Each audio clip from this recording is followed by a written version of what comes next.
നിന്റെ അച്ഛൻ മരണപ്പെട്ടത് ആ വീട്ടിൽ വെച്ച. ആ സത്യം ഞാൻ മറച്ചു വെച്ചു. അകാലത്തിൽ മരിച്ചുപോയ ഒരാളുടെ മകനെന്ന ഭീരുത്വം നിന്നെ ബാധിക്കാതിരിക്കാനാ. 20 കൊല്ലം മുമ്പ് നിന്റെ അമ്മ ഒക്കെ ഈ ഉള്ളിൽ കുഴിച്ചു മൂടി. എന്നിട്ട് എന്തുണ്ടായി? ഒടുക്കം ഞാനെല്ലാം നാട്ടുകാർ പറഞ്ഞ് അറിയേണ്ടി വന്നില്ലേ? സ്വന്തം അച്ഛന്റെ മരണം എങ്ങനെയാണെന്നറിയാൻ പറ്റാത്ത ഒരു മകനായി പോയില്ലേ ഞാൻ? മോനെ, അറിയണം, എനിക്കെല്ലാം അറിയണം. എന്റെ അച്ഛൻ എങ്ങനെയാ മരിച്ചത്? ആരാ നിങ്ങളുടെ ഉപദേശകനായി ഈ ചക്രവാണി? അമ്മ പറയുന്നത് നീ കേക്ക്. നിന്റെ അച്ഛനെ മോഹിച്ച ഒരു പെണ്ണുണ്ടായിരുന്നു, അരുന്ധതി. ഉപാസനാമൂർത്തികളെ ആവാഹിച്ച് പകരം വീട്ടിതാവള്. ആ ശക്തിയെ ബന്ധിച്ചത് മഹാകാർമ്മികനായ ചക്രപാണിയാണ്. ഉപാസനാമൂർത്തി മണ്ണാൻ കട്ട. മനുഷ്യന് മനുഷ്യനല്ലാതെ മറ്റൊരു ശത്രു ഇല്ല. അതെ, എന്റെ അച്ഛനോട് ശത്രുതയുള്ള ആരെങ്കിലും ആയിരിക്കും കൊന്നത്. ഒരുപാട് ബിസിനസ് ഉണ്ടായിരുന്ന ആളല്ലേ. Don't make me A fool മാ.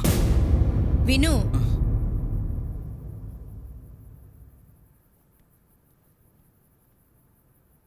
അച്ഛമ്മ കുട്ടിക്കാലത്ത് ഒരുപാട് കഥകൾ എനിക്ക് പറഞ്ഞു തന്നിട്ടുള്ളതല്ലേ. ഏതെങ്കിലും ഒരു രൂപത്തിൽ ഈ കഥയൊന്നും എനിക്ക് പറഞ്ഞു തന്നൂടായിരുന്നു? മോനെ, മോളെ, നീ ചെല്ലേ. എന്തെങ്കിലും പറഞ്ഞ് അവനെ ആശ്വസിപ്പിക്കും. സ്വപ്നത്തിൽ മാത്രം കണ്ട അച്ഛനെ കുറിച്ചാ അവൻ അറിഞ്ഞേക്കണത്. ഉള്ളുരുകുന്നുണ്ടാവും. ചെല്ലേ.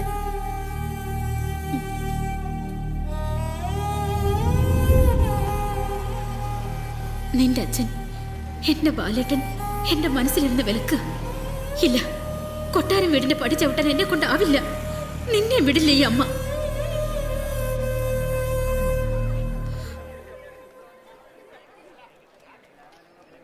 ഇവിടെയൊന്നും അല്ലാന്ന് തോന്നുന്നു. അമ്മയോട് ചോദിച്ചോ? ചോദിച്ചു. കൊട്ടാരം വീട് എന്റെ വീട് തന്നെ. ആവാതെ വരില്ല, എനിക്കറിയാം. അതെ, എന്റെ ഉള്ളില് ആഴത്തിൽ പതിഞ്ഞു പോയൊരു മുഖം വിനയന്റേത്. എങ്ങനെയാണെന്ന് പറയാം. ബാലചന്ദ്രൻ മാമ വിനയന്റെ അച്ഛനെ എന്റെ അച്ഛന്റെ കൂട്ടുകാരനായിരുന്നു. ചെറുപ്പം മുതൽ കണ്ടിട്ടുണ്ട്. അതേ മുഖ വിനയന്. മരണം വരെയും മരണത്തിലും അവരൊരുമിച്ചുണ്ടായിരുന്നു, നാഴികകളുടെ വ്യത്യാസത്തില്. എന്നിട്ടും മരണത്തിന് കാരണക്കാരായ അതേ കുടുംബത്തിന് തന്നെ കൊട്ടാരം വീടിന്റെ താക്കോൽ ഏൽപ്പിച്ചത് എന്ത് അടിസ്ഥാനത്തിലാണ് എനിക്ക് മനസ്സിലാവാത്തത്. മരണത്തിന് കാരണമായത് അരുന്ധതി. ഒക്കെ നാട്ടുകാര് പറയണതല്ലേ. പണ്ട് തൊട്ടേ കൊട്ടാരം വീടിന്റെ കാര്യസ്ഥപ്പണി അവര് തന്നെയാ പതിവ്. നിർമ്മലാന്റിക്കാണെങ്കിൽ ഒരു താലി ചരടിന്റെ കടം ബാക്കി നിൽപ്പുണ്ടായിരുന്നു ആ കുടുംബത്തോട്. അത് തീരട്ടെ എന്ന് കരുതി കാണും. പിന്നീട് നാട്ടുകാർക്കിടയില് ഒറ്റപ്പെട്ടു പോയപ്പോ ആ സ്വത്തും വരായികയും അവർക്കൊരു സഹായമാവുകയും ചെയ്തു. എനിക്കങ്ങനെ സമാധാനിക്കാനാവില്ല. എന്റെ അച്ഛനും മുത്തശ്ശനും ഒക്കെ അന്ത്യം ഉറങ്ങുന്ന ആ തറവാട് അന്യാധീനപ്പെട്ടു പോകുന്നത് കണ്ട് വെറുതെ ഇരിക്കാൻ എനിക്കാവില്ല.